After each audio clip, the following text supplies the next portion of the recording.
எல்லாம் இன்பமயம். சோதனைகளும் கஷ்டங்களும் மனிதனை பாடாப்படுத்துகிற போது அப்போ தான் நாம் தெய்வம் ஒன்று இருக்குதா, எந்த தெய்வத்தை வணங்கினா நமக்கு வழிகாட்டும் அப்படின்னு தேட ஆரம்பிக்கிறோம். இந்த தேடல் நேரத்துங்களில் இந்த கஷ்டங்களை சில பேர் என்ன பண்ணுறாங்கன்னா வியாபாரமாக பண்ணக்கூடியவங்களாக இருக்கிறாங்க.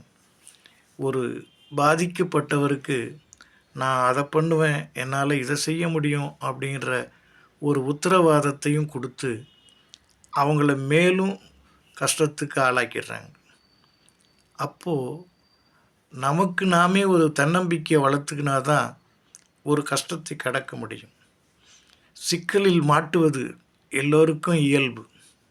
சிக்கலிலிருந்து வெளியே வரும் பொழுது மற்றும் நாம் தன்னம்பிக்கையோடு இருக்கணும். நம்மளுடைய செயல்கள் அந்த சிக்கலிலிருந்து வெளியே வந்து விடுவோம் அப்படிங்கிற ஒரு நம்பிக்கையோடு இருக்கணும். ஒரு மனிதனுடைய உள்ளத்திலே தனக்கு இருக்கக்கூடிய சிக்கலை எண்ணி பார்த்து பயப்படக்கூடாது.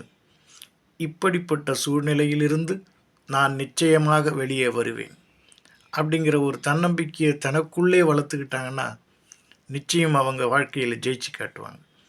ஒவ்வொருவருக்கும் தன்னம்பிக்கையை நாம் ஊட்டி அவர்களுடைய வாழ்க்கையில் வெற்றி பெற முயற்சிப்போமா? எல்லாம் இன்பமயம், எப்பொழுதும் இன்பமயம்.